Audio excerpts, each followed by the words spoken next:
शिक्षक वो दीप स्तंभ समान जिनकी रोशनी में ज्ञान का दीप प्रज्वलित होता है। बच्चों के जीवन में मार्गदर्शक, प्रेरणा के स्रोत, हर कदम पर सहारा देने वाले वो हैं शिक्षक। आइए मिलते हैं कुछ ऐसे ही शिक्षकों से जो न सिर्फ कठिन और चुनौतीपूर्ण परिस्थितियों में अपने कार्यों का निर्वहन कर रहे हैं, बल्कि आदिवासी बच्चों को अपने प्यार, नवाचार व आधुनिक कौशलों के माध्यम से उनमें ज्ञान का दीपक जला रहे हैं।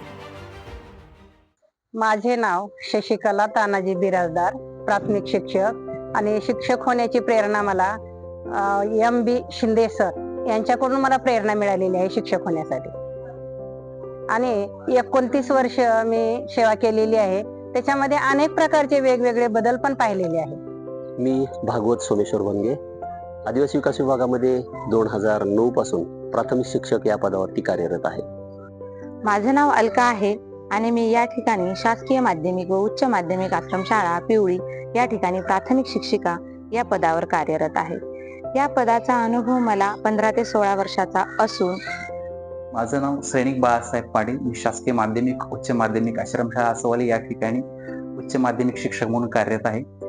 सन 2009 साली मी आदिवासी विकास विभागामध्ये या ठिकाणी उच्च माध्यमिक विभागामध्ये जॉईन झालो। प्रत्येक आश्रमशाळेमध्ये मुलं जे येतात ते खूप लांब लांब वाड्यापाड्यावरून, डोंगरदरीतून इथं मुलं शिकण्यासाठी येतात आणि त्यांचे आई वडील इथं राहत नाहीये। ते मुलांना वसतिगृहात प्रवेश घेतात आणि ते आपल्या घरी जातात। त्या मुलांचा सांभाळ आम्हाला करावा लागतो, अभ्यास तर घ्यावाच लागतो आणि त्यांना आजारी पडल्यानंतर दवाखान्यात नेणं, त्यांना गोळ्या औषध देणं, त्यांच्याकडे लक्ष देणं, हे सगळं आम्हाला पाहावं लागतं आमच्या टीमला। आदिवासी विकास विभागामध्ये काम करत असताना सुरुवातीच्या कालावधीमध्ये अनेक समस्यांना सामोरं जावं लागलं। उदाहरणार्थ, त्यावेळेला शाळेची पटसंख्या खूप कमी होती, त्यासोबतच विद्यार्थ्यांची उपस्थितीचं प्रमाण पण खूप कमी होतं। यामध्ये पालकांची शिक्षणाप्रती असणारी आस्था थोडीशी कमी होती, त्याचं महत्त्व थोडंसं कमी होतं आणि त्यामुळं मग विद्यार्थ्यांना शाळेमध्ये सातत्यानं हजर होण्यासाठी सुरुवातीला पालकांना प्रेरित करावं लागलं, पालकांना शिक्षणाचं महत्त्व समजावून सांगावं लागलं आणि त्यानंतर पालकांना ज्या वेळेला शिक्षणाचं महत्त्व समजलं, उपस्थितीचं महत्त्व समजलं, त्यावेळेला पालक सुद्धा शाळेमध्ये विद्यार्थ्यांना शाळेमध्ये जास्तीत जास्त हजर राहण्यासाठी मदत करू लागले आणि हजेरीचं प्रमाण वाढल्यामुळं पटसंख्या वाढली, त्याचबरोबर विद्यार्थ्यांची गुणवत्ता सुद्धा वाढायला मदत झाली आणि गुणवत्ता वाढल्यामुळं साहजिकच आश्रमशाळेकडे पाहण्याचा दृष्टिकोन बदलला आणि आश्रमशाळेमधील पटसंख्या सुद्धा वाढायला लागली। अशा प्रकारे आदिवासी विकास विभागामध्ये विद्यार्थ्यांची प्रगती साधण्यासाठी जे प्रयत्न सुरू आहेत त्यामध्ये हा सुद्धा एक प्रयत्न महत्त्वाचा ठरतो। शिक्षक बनण्याची प्रेरणा मला कुठून मिळाली तर शिक्षण हे असं एक क्षेत्र आहे जे इतर सर्व क्षेत्रांची निर्मिती करतं, म्हणून मला शिक्षक व्हावंसं वाटलं। आणि या ठिकाणी सुरुवातीला जॉईन झाल्यानंतर या ठिकाणी सर्वात मोठी समस्या होती ती म्हणजे विद्यार्थी पटसंख्या। कारण 10वी नंतर या क्षेत्रातील विद्यार्थी हे कामानिमित्त आणि रोजगारानिमित्त कंपनीमध्ये जायचे आणि उच्च शिक्षणाची त्यांना आवड गोडी नव्हती। अशा वेळी मी या ठिकाणी आसपासच्या पाड्यामध्ये फिरून, आसपासच्या गावामध्ये भेटी देऊन त्या ठिकाणी त्यांच्या पालकांना या ठिकाणी विनंती करून आणि विद्यार्थ्यांचं मनपरिवर्तन करून पुढे जर शिक्षण घेतलं तर आपण कशा प्रकारे भावी आयुष्यामध्ये पुढे जाऊ शकतो, आपल्यासाठी अनेक संधी वाट बघत आहे याची जाणीव निर्माण करून दिली आणि हळूहळू या ठिकाणी उच्च माध्यमिक विभागामध्ये विद्यार्थ्यांची संख्या वाढू लागली। जे पूर्वी 8 शाखा होती ती नंतर सायन्स शाखा झाली आणि हळूहळू विद्यार्थी आज विज्ञान तंत्रज्ञान क्षेत्रामध्ये सुद्धा पुढे जात आहेत। सर्वच नाही, काही पालक निरक्षर असतात तर ते मुलांना शाळेत पाठवण्यासाठी उत्सुक नसतात। नवीन मुलं शाळेत येतात त्यावेळेला त्या मुलांना का अजिबात करमतच नाही, कारण ते आईवडिलापासून दूर आलेले असतात। मग त्यावेळेस आम्ही मुलांना प्रेमाने बोलतो, जवळ घेतो, गोंजारतो आणि त्यांना खाऊ सुद्धा देतो। मग हळूहळू त्यांच्यामध्ये थोडं परिवर्तन होतं। मग परिवर्तन झाल्यानंतर त्या मुलांना वाटतं आता आपण शाळेत राहिलं पाहिजे, शाळा शिकली पाहिजे, असं तो विद्यार्थी बोलतो। या ज्या शाळा आहेत त्या इतर शाळांपेक्षा वेगळ्या आहेत आणि या ठिकाणी मुलं वसतिगृहात राहतात।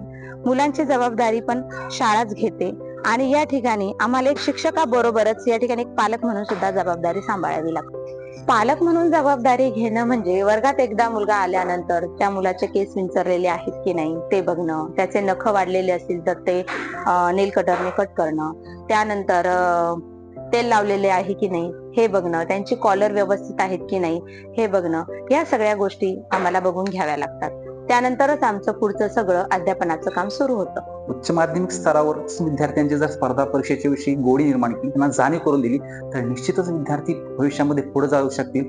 हे कुठेतरी त्यांच्या मनामध्ये बिंबवलं आणि त्यामुळं आज आमच्या आश्रमशाळेतील विद्यार्थी हे प्रामुख्याने अनेक क्षेत्रांमध्ये पुढे गेले आहेत. माझे नाव कल्पिता विनोद कोल. मी इयत्ता 12वी मध्ये शिकत आहे. मी 1ली ते 10वी पर्यंत याच शाळेमध्ये शिकले आणि आता 11वी ते 12वी मध्ये आम्हाला श्री श्रेनिक पाटील सर हे मराठी विषय शिकवतात. त्याने आम्हाला सखोल ज्ञान दिलं. रोज वर्गावर येऊन आम्हाला मार्गदर्शन करतात. माझं नाव नितीन सुभाष मेंढर. मी मोठं होऊन पोलीस इन्स्पेक्टर पण आहे. त्याच्यासाठी मी खूप स्पर्धा परीक्षा तयार करत आहे. मला ग्रंथालयाचं पुस्तक पण खूप मी वाचलं आहे. मला सरांनी सांगितलं की मोठं होऊन तू ग्रंथालय पुस्तक वाच, स्पर्धा परीक्षा तयार कर. सरांनी मला खूप मोटिवेशन केले. मुलांना अंक लेखनासाठी सराव होण्यासाठी, कारण त्यांना पहिल्यांदा अंक येत नव्हते. मग अंक येत नसल्यामुळे मुलांना खडे घेऊन, मी छोटे छोटे खडे घेऊन त्यांना अंक लिहायला शिकवलं. मग नंतर त्यांनी स्वतः अंक लेखन करायला लागले खड्यापासून. मॅडम मला गणित विषय खूप चांगला शिकवतात आणि त्यांनी शिकवलेलं मला आवडतं. आदिवासी विकास विभागामध्ये काम करत असताना ज्या वेगवेगळ्या समस्यांना सामोरं जावं लागतं, त्यातील एक महत्त्वाची समस्या म्हणजे कनेक्टिव्हिटी किंवा पालकांशी संपर्क साधण्यामध्ये अडचण येते. कारण पुणे जिल्ह्यातील आंबेगाव तालुका हा अतिशय दुर्गम आहे, डोंगराळ आहे. त्यामुळं पालकांशी संवाद साधताना सातत्यानं अडचणींना सामोरं जावं लागतं. तरीही या अडचणीतून समोर जात असताना एका गोष्टीचा आनंद आहे की या 14 वर्षामध्ये अनेक विद्यार्थ्यांना शिकवण्याचा योग आला आणि त्यातील अनेक विद्यार्थी आता वेगवेगळ्या पदावरती काम करत आहेत, वेगवेगळ्या विभागात काम करत आहेत. नमस्कार, मी सागर भुवन पारधी, महाराष्ट्र पोलीस दलात कार्यरत असून सन 2009 ते 2014 या कालावधीत शासकीय आश्रमशाळा उपरी तालुका आंबेगाव जिल्हा पुणे या ठिकाणी श्री भागवत भंगे सर हे अध्यापन व मार्गदर्शन करत होते. हॅलो, मी अर्चना गणपत धायदोड. मी doctor DY Patil hospital and research centre या ठिकाणी ॲज अ स्टाफ नर्स म्हणून वर्किंगमध्ये आहे आणि मी शासकीय आश्रमशाळा उपेता आंबेगाव जिल्हा पुणे या ठिकाणी श्री भागवत भंगे सर यांची विद्यार्थिनी आहे. दुर्गसेवक श्रीकांत दत्तात्रय घोडे सह्याद्री प्रतिष्ठानच्या मार्फत मी दुर्ग संवर्धन मोहिमा करत असतो. गड किल्ल्यांवरती जाऊन स्वच्छता करणे किंवा तेथील दरवाजेंना व्यवस्थित सुरक्षा देणे किंवा पडलेला ढासळलेला बुरुज पुन्हा उभा करणे यासारखे अनेक कार्य आम्ही सह्याद्री प्रतिष्ठानच्या मार्फत करत असतो. परंतु याच्या मागे म्हणजे जे छत्रपती शिवाजी महाराजांविषयीचे जे विचार आहेत याचं बाळकडू हे आम्हाला ज्यावेळेस मी शासकीय माध्यमिक आश्रमशाळा आहुपे येथे शिकत असताना श्री भागवत भंगे सर हे आमचे गुरुवर्य यांच्याकडनं आम्हाला ते पाजलं गेलं आणि त्याचमुळं आज मी ते कार्यामध्ये उत्स्फूर्तपणे सहभागी होत आहे. I am Satish Aswale. I am from Nagad. I am working in Industrial Hospital in Pune as a medical staff. Shri Bhagwat Bhange sir was guiding us government ashram school Aufe. 29 वर्षाच्या सेवेमध्ये अनेक मुलं हाताखालून शिकून गेलेली आहेत. काही बँकेत लागलेले आहेत, काही इंजिनियर आहेत, काही डॉक्टर आहेत. अनंता पिंगळे हा रायगड जिल्ह्यामध्ये पोलीस म्हणून सध्या कामावर हजर आहे. वर्षा जनार्दन निरगुडे शासकीय आश्रमशाळा कोळघर इथं शिकली आणि त्याच शाळेमध्ये पुन्हा सायन्स टीचर म्हणून तिथं कामाला लागलेली आहे. मुले या ठिकाणी 24 तास वसतिगृहात राहतात, त्यामुळे त्यांना कंटाळवाणं वाटू नये यासाठी मी माझ्या अध्यापनामध्ये वेगवेगळ्या पद्धतींचा अवलंब करते. यामध्ये सिंगिंग, डान्सिंग, ग्रुप लर्निंग, कधी कधी आम्ही क्षेत्र भेटीलाही मुलांना घेऊन जातो. डान्सिंग मध्ये मला स्वतःलाच कथ्थकची आवड असल्यामुळे आणि मी कथ्थक शिकलेली असल्यामुळे मी माझ्या स्किलचा पूर्णपणे माझ्या विद्यार्थ्यांना कसा उपयोग होईल आणि अध्यापन जास्तीत जास्त मनोरंजक कसे होईल यासाठी पूर्ण प्रयत्न करते.